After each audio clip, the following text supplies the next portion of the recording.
Welcome back to Politics Nation. Democrats have paid a lot of lip service to black women in recent cycles, but just days out from Election Day, we see in the data that the party has not been able to deliver for them where it matters, in the pocketbook. In the span of 4 months, more than 300,000 black women have left the workforce.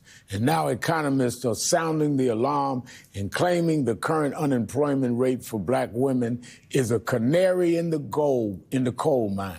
Moments for the country's financial well-being. Joining me now to discuss why this is such a dangerous sign is Jennifer Jones Austin, Esquire, CEO and Executive Director of the Federation of Protestant Welfare Agencies, and with full disclosure, also the Vice Chairman of the National Board of National Action Network. Jennifer, let's start with some disturbing numbers. According to the latest employment report from the U.S. Bureau of Labor Statistics, released in early September, the national unemployment rate for the black community is 7.5%, almost double the national rate, with 318,000 black women having lost their jobs or being forced to leave the workforce in the last few months. What is your take on the health of the economy for black women? So this is a real challenge. What we have to appreciate is that when black women lose their jobs, it affects their families significantly. Black women represent 69% of the breadwinners in their households. We've got to remember that they're paid significantly less. So when they lose their jobs, not only do they suffer, the children suffer, the community suffers, the economy suffers. What we see very often is that they are the canary in the coal mines, that when they lose their jobs, they're often losing them in childcare. They're losing them in service jobs. Very often we see it in healthcare.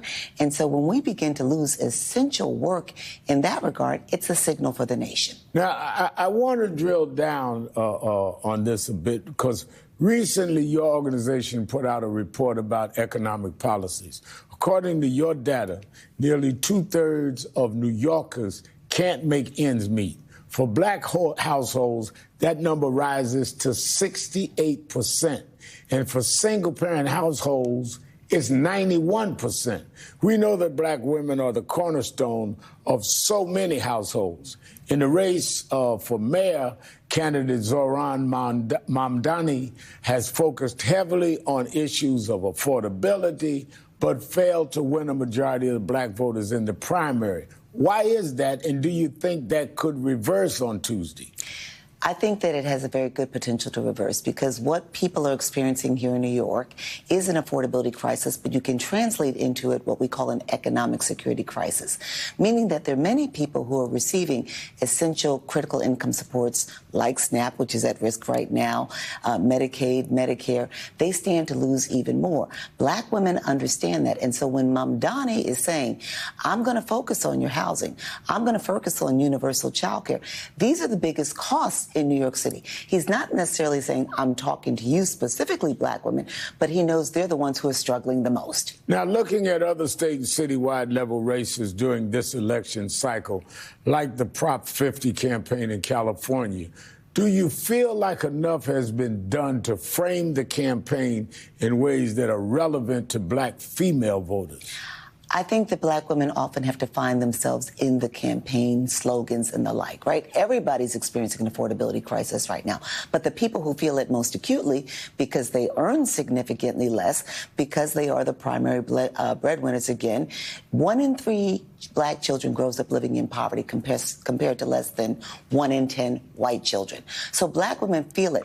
They have to actually look and see, are the things that these people are talking about, these politicians, do they apply to me? They do, but they need to lean in and say, what are we going to do about equal pay?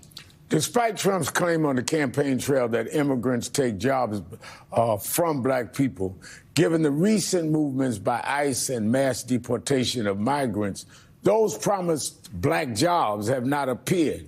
Do you think some of the black voters who may have went for Trump in the last election cycle maybe feeling some buyer's remorse? Oh, absolutely, absolutely. When he's talking about cutting, child care, Head Start, let's take that as an example. Head Start programs have already been cut significantly. A lot of the workers in Head Start are Black women.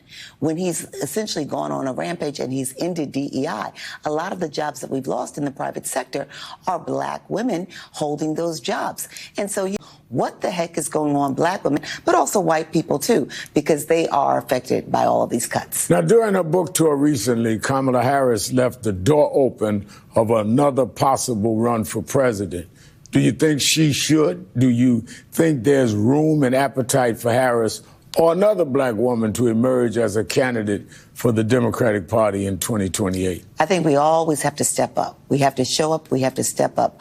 Whether or not, she could be successful this go round, I don't know. It all depends upon how these people who are being burned now by Trump's policies, by his programs, whether or not they understand that this is not just about black-white. It's not about black men, white women, black men, black women, black white men, white women, that it's about economic deprivation and the preservation of economic and political power.